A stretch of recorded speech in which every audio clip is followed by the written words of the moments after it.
Res Radio's on the air. Good afternoon, everyone. We're at Mocha Madness in Pocatello for an interview with Judge Cody Brower. He is the current 6th District Judge who's assigned to the Caribou County area. Judge, welcome to Res Radio. Thank you. It's good to be here. And Judge, just a couple questions to start with. Why are you running for re-election? Sorry, we've got some loud trucks around here. You know, one of the reasons I'm running for re-election is, well, first of all, I love this job. You know, I was appointed by Governor Little in 2023, and I've been doing it since then. And I actually decided to become a judge when I was overseas. Actually, I remember deciding at that time I was waxing a little bit political, and I was struggling with the way that the world was at the time. And I decided I needed to do something to make a difference. When you say you were overseas, why were you overseas? So I was in the Army National Guard. I joined after I graduated from high school. The Idaho National Guard? Yeah, that's right. And then we deployed to Iraq, Kirkuk, Iraq in 2004, actually. And it was over there that I was serving on a small base called Gaines Mill.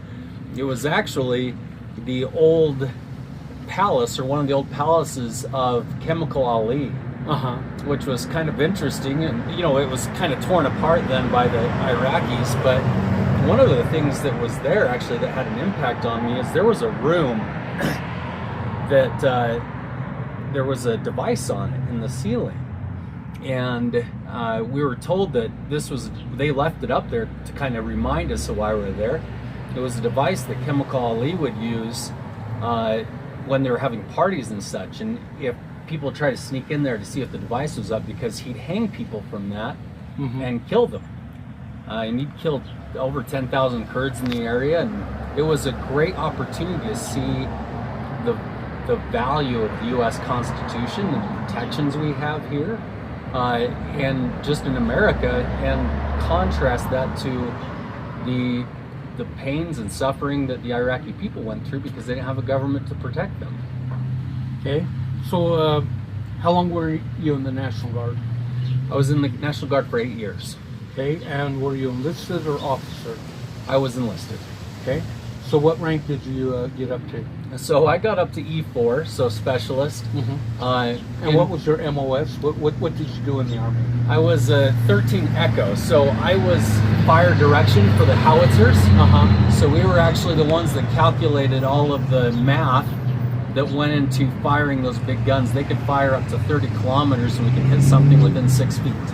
Okay, so in miles, how far would that be from sitting where you're at right now? Would it hit Soda Springs? It wouldn't hit Soda Springs. It would probably hit McCampbell. Okay, all right. But that's a long way. Oh yeah, and I'm very accurate, and we ended up firing them a lot. We took a lot of ordnance in, so rockets and mortars, and so when we saw those, our radar would tell us where they came from, and we could usually get shells downrange within 2 minutes. Okay, so let's talk about the specialty courts. Do you have a specialty court over in Soda Springs? There is a specialty court there. Judge Cousins actually presiding over that. I had the opportunity to preside over the drug court in Franklin County, which was actually a very big privilege because it's one of the programs that has the best results in decreasing recidivism. So, because what happens is in the specialty courts, we actually help people, usually have them in there for about 2 years, and we require that they have a full-time job. We require that they do treatment. Well, let me ask you a question about that, Yeah. Judge. Okay, right now, someone that we will see is in a specialty court, and they have them tied up so much they can't get a full-time job. Oh, really? What do you do with that situation? Well, it is a lot of work, and usually they are required to have a full-time job. If they are tied up so much that they can't, we're still looking at them personally and trying to figure out what is the best for them when it comes to their sobriety. Okay. So, for example, sometimes we have people with disabilities, and so they can't do a full-time job. But instead, what we'll have them do is engage with proactive activities. or community service, or those type of things that are going to teach them that once they leave the court, that they'll have support structures and skills that they can continue to use after that. Veterans court. Right. Talk about, but both you and I are veterans, and That's right. I'm quite sure you've personally known people who've gone through PSCD and other results from the war. And so do you think Veterans Court is a necessary entity? I think it's a wonderful court. And it's a court that focuses on many of the same things as we do in drug court, but with the understanding that veterans often have specialized issues with particular PTSD, and so they require different treatment. And a lot of times that difficulty with PTSD is what leads them to substance use. And so being able to address that underlying issue often addresses the substance use issue. Okay. So did you attend the National Judicial College? I did. And what did you do? What courses have you taken in National Judicial College? Oh, we took a lot of different courses. I mean, it goes from everything from civil procedure. I even went to a specialized one that had to do with commercial vehicles and lots of different things that come up with that law, because they have a lot of different restrictions on them because they're so dangerous. I mean, they're, 50,000 pound bullets going down the road, or I don't know how much they weigh, but most people don't realize that there's a judge's school, right? Yeah. Did you realize there was a judge's school when you became a judge? I did, because my father was a magistrate judge. Okay. Judge Brower in Pocatello. Judge Brower, yes, he was here occasionally. He was the magistrate judge down in Bear Lake. Okay. He was actually the first judge, I think, that got a not even a certificate. I think it was a kind of a diploma from the college. Right. Because he attended that quite a bit. And sometimes as a kid, I even went with him and stayed in the hotel while he'd go to courses and things. And so I grew up around a judge, and he was quite an inspiration to me. Okay. So, are you married? I am. And how many children do you have? I have 3 children. Okay, and weren't they the ones making your commercials with you? Yeah, that's right. My family's been really engaged in this, and it's been wonderful. In fact, my wife deserves a lot of the credit, but another person that actually deserves a lot of credit is my sister-in-law, Jill. And it's kind of funny because Jill Brower. Okay. I was going to actually say this because I think it's fun that I'm doing this interview. She's Navajo. And so they live here in town, and they are engaged out in the reservation quite a bit. In fact, they were the ones that showed me all about the Indian festival that you have out there in August, and the fireworks on the 3rd that are the Fort Bridger treaty fireworks, I think. But they're always engaged up there, and it's kind of fun to be close to the Shoshone-Bannock reservation because they really love the culture of Native Americans, and so they constantly are sharing that with us. But she's been incredible help for me and has spearheaded a lot of the things that we've been doing. So give me 3 positive things you've done as a judge so far. So one of the things that I really enjoy is I've created a moot court program for kids in the schools. And so I'll actually bring in 8th graders and we'll teach them about it, and they actually get to prepare for a trial and actually be the attorneys and the jury and participate just like we did at Judicial College, right? Yeah. Did you go through the mock court? Not at the Judicial College. I did it. But so that's one of the things that I've done as a judge that I'm really proud of. Another thing I've done is I have been able to preside in 4 different counties. And we even had just a recent administrative change, whereas I've been able to preside in 1 more. And so I'm actually a traveling judge, and so I get to be in a lot of different courtrooms and around a lot of different people, which is neat.